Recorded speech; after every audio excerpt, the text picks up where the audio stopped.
여러분 혹시 병원 다녀와서 아차 싶었던 적 없으세요? 특히 당뇨병 같은 진단을 처음 받으면 머리가 하얘지잖아요.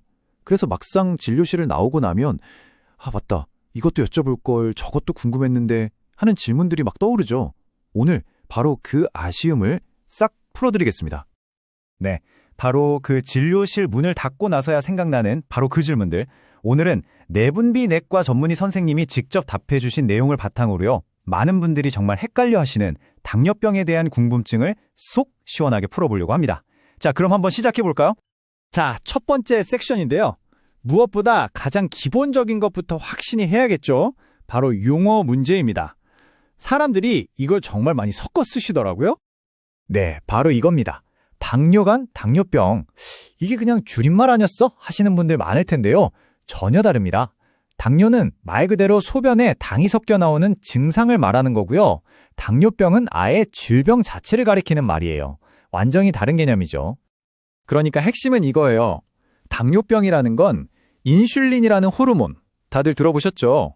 이 인슐린이 부족해지거나 제 기능을 못해서 우리 몸이 혈당 조절에 실패하는 그런 만성질환이라는 겁니다. 그냥 소변에 당 좀 나온다고 끝나는 문제가 아니라는 거죠. 이렇게 혈당 조절이 안 되면 우리 몸이 신호를 보내기 시작하는데요. 바로 이 네 가지가 대표적인 증상입니다. 당뇨, 다음, 다식, 그리고 체중 감소. 특히 저기 세 번째, 다식 있잖아요. 이게 그냥 요즘 입맛이 좋네 하고 넘어갈 게 아니라는 거예요. 먹어도 배가 고프고 자꾸 뭔가를 찾게 되는 거. 이것도 고혈당의 중요한 신호일 수 있습니다. 좋습니다. 그럼 당뇨병이 대충 뭔지는 알겠는데 그래서 내가 당뇨병이라는 걸 어떻게 아느냐? 이게 궁금하시겠죠? 결국 진단은요. 아주 명확한 숫자로 결정됩니다. 자, 여기 표를 한번 보세요. 아주 간단하죠? 병원에서 피감사하고 딱 두 가지를 봅니다. 공복혈당이랑 당화혈색소. 여기서 공복혈당이 126을 넘거나 당화혈색소가 6.5% 이상이면 그때 당뇨병입니다 하고 진단을 내리는 거예요. 이 숫자들이 바로 기준선인 셈이죠.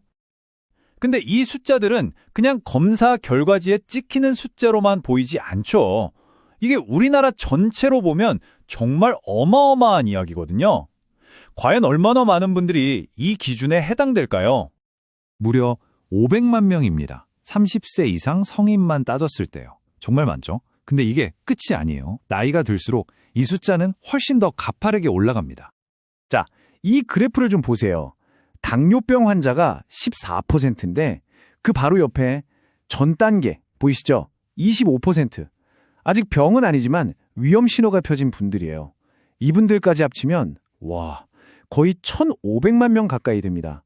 이게 어느 정도냐면 서울 인구보다 훨씬 많은 사람들이 지금 혈당 문제로 위험에 처해 있다는 뜻이에요. 아니, 근데 대체 왜 이렇게까지 될 걸까요? 도대체 뭐가 문제길래 이렇게 많은 사람들이 당뇨병으로 고생하는 걸까요? 물론 여러 가지 원인이 복합적으로 작용하겠지만 전문가가 콕 집어서 이야기하는 압도적인 원인 딱 하나가 있습니다. 네, 여기 보시는 것처럼 비만, 운동 부족, 식습관, 스트레스 다 맞는 말이죠. 다 원인이 될 수 있어요. 하지만 이 모든 것들 중에서 의사 선생님이 이게 거의 전부라고 봐도 됩니다. 라고 말한 게 있습니다. 바로 비만입니다. 다른 것도 물론 영향이 있지만 제2형 당뇨병이 이렇게 폭발적으로 늘어난 가장 큰 이유는 단연코 비만 때문이라고 단호하게 이야기합니다. 자, 그렇다면 희망적인 소식도 있겠죠. 원인이 비만, 즉 생활 습관에 있다면 해결책도 바로 거기서 찾을 수 있다는 뜻이잖아요. 약에만 의존하는 게 아니라 우리가 직접 통제할 수 있는 방법이 있다는 겁니다. 한번 알아볼까요? 그럼 이런 질문이 바로 나오죠. 선생님, 저 이제부터 운동 진짜 열심히 할게요. 운동만 하면 되죠? 많은 분들이 이렇게 생각하시는데 정답에 가깝긴 하지만 조금 더 정확한 목표가 필요합니다. 운동의 진짜 목표는요. 그냥 땀 흘리는 것 자체가 아니라 체중 감량이어야 한다는 겁니다. 운동은 체중을 줄이기 위한 가장 좋은 수단인 거고요. 결국 살을 빼는 것, 이게 가장 효과가 확실한 방법입니다. 이게 그냥 하는 말이 아니라는 걸 이 사례가 딱 보여줍니다. 의사 선생님이 실제로 겪은 환자 이야기인데요. 16kg을 빼고 나서 약을 다 끊고도 혈당 조절에 성공하셨대요. 당화혈색소가 7.1%, 그러니까 명백한 당뇨병 상태에서 5.1% 정상 범위까지 완전히 내려온 거죠. 정말 대단하지 않나요? 자, 그럼 이제 식단 얘기를 해볼게요.